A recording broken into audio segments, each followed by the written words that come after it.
Da li znaš da postoji prase koje je ušlo u Guinnessovu knjigu rekorda za najviši skok jednog praseta na svetu? Ime ovog junaka je Kotetsu, koji pripada vrsti vijetnamskih mini prasića. Zbog svojih specifičnih karakteristika i prosečne težine od oko 50 kg, ljudi u svetu ih uglavnom odgajaju kao kućne ljubimce.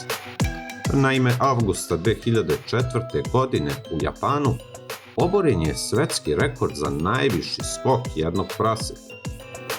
Kotetsu, 18-mesečno vijetnamsko prase, uspelo je da obori svetski rekord i doskoči visinu od neverovatnih 70 cm.